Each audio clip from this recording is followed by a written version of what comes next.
give me your opinion on Avatar, The Way of Water. We didn't get to talk about it because I saw it so late. What did you think? I didn't get as obsessed with it as Dune, but it's kind of in that same realm where I feel like there's it's almost more of a spiritual element to it. It's kind of deeper. And in Avatar, it's more about Awa.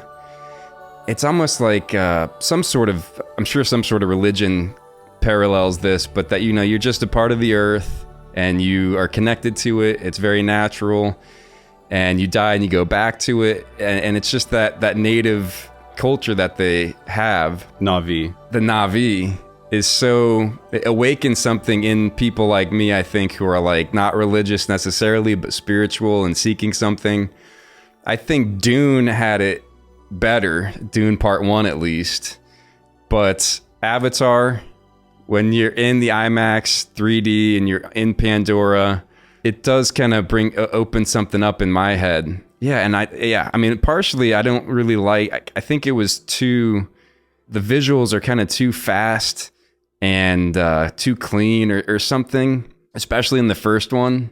Whereas Dune, which I'm just going to be comparing it to, Dune was very relaxed. It's just giant sweeping shots of Dune, the desert, and it kind of puts you there that way. Yeah, man, I have so much to say about what you're talking about. There's a lot of people, including students at school, who really look down on it and they just think it's so dumb. It's so cliche. We're just reusing stories that have already been told. And, I'm sure you've heard all of this kind of stuff before. And it's hard for me to be objective about it because I grew up with those movies, and he's producing these roller coasters, right? Terminator 2, like Aliens, what else, True Lies, Titanic. It's this insane ride with like crazy ideas and insane special effects. And seemingly you can interpret it very superficially, right? Where it's like, well, come on, it's just a fucking Disneyland ride. And it's very easy to kind of dismiss. And then the deeper stuff in there, you can also dismiss, where it's like, oh, big whoop-de-doo. They're doing like spiritual type stuff. I obviously, the older I get, dismiss that kind of stuff less and less. I think there is a very, very deep hunger for spirituality. And like, you've heard about these people who, after seeing the first Avatar movie, they were so into it that they got depressed when they had to go back to reality. The box office reflects that, and makes billions of dollars. It's very popular. It's very popular outside of North America. It makes most of its money internationally. So it's speaking to people in some kind of way. And maybe it's just the flashing lights and the roller coaster, but I get the sense that it is like the spiritual stuff that is really affecting people. I rewatched the first one, and I remember watching it the first time now, when you get towards the end, how much you hate the humans. And you're cheering for these aliens murdering all the humans because you're like, yes, kill that dude, kill him, like, humans are the worst. Look at what we've done. And isn't that weird for like a movie to get you to cheer against humanity? Yeah, I mean, and it's almost exactly the same as real life, where, the Westerners came to America, the Indians were living literally, I mean, isn't it like almost the same? Bows and arrows off of the nature in the trees. And it's exactly what happened. The technology that we had and the drive to expand and conquer, it's just what happened in reality. So now you're watching it, and you just wish that the humans would go away, but they want, the resources. It's just so close to life. And then it just makes you feel it all over again and really be connected and almost just be like, man, I wish we were just like native, but science, right? I mean, but if science exists, then that's really not possible. We've gone past it, and there's kind of no going back. It's very hard to imagine going back on a big scale. Civilization has progressed to a certain point where we rely on the technology that got us to a certain level. And now it would be very difficult to go all the way back to being one with nature. All of the benefits of civilization and everything that we're doing. You can't have that and have this deep, profound relationship with nature, but we're obviously missing it, right? That's why the movie is so effective on people. It's like, we know this deep down, dude. Like, it's not like right or wrong, where it's like you have to go with technology and have civilization progress a certain way, or you stay attuned to the planet and you have this more spiritual life where you're connected to all the life around you.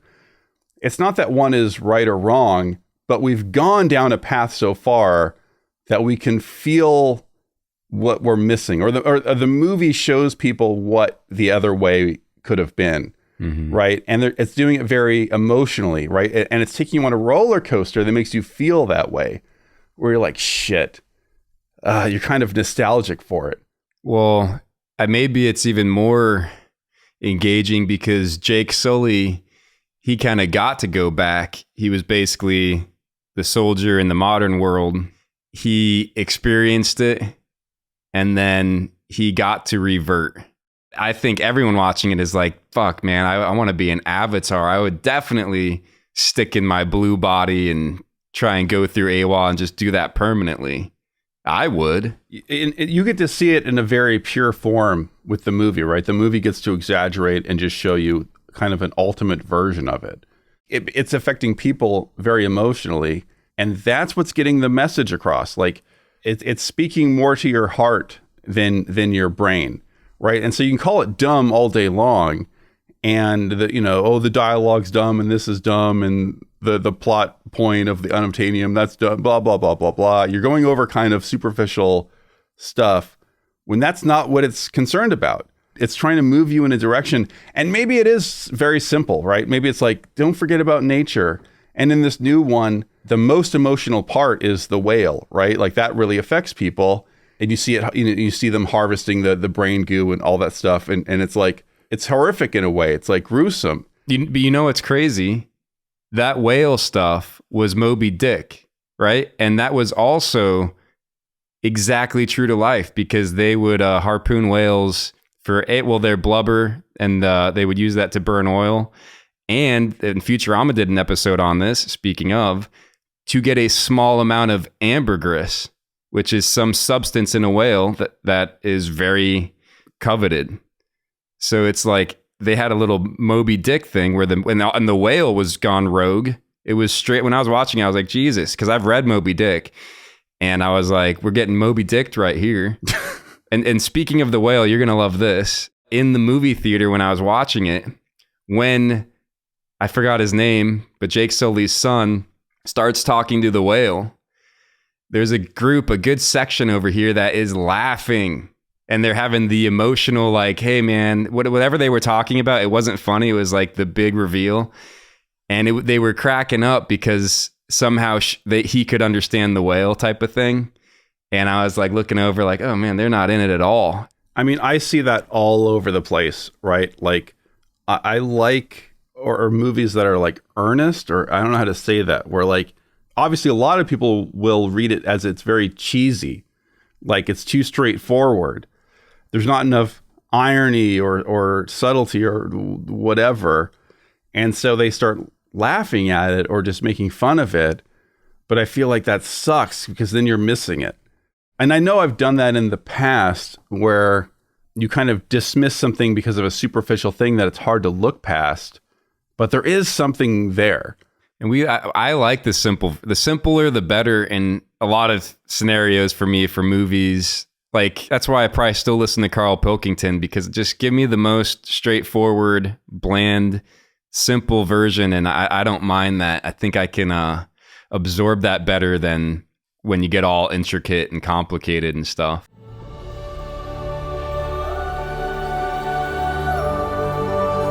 I just want to say, like, I liked Avatar. I think because it's kind of simple, that's why it works on a big scale. It makes money all over the world. It's not for everyone. Like, you can't make a thing for everyone. But I still appreciate getting to go in the movie theater. I mean, you can ride a horse, but you can't ride one of those horses where, like, you're controlling it with your ponytail and you're flying around on a beast that chooses you, and all this stuff. Obviously, it's just cooler than real life.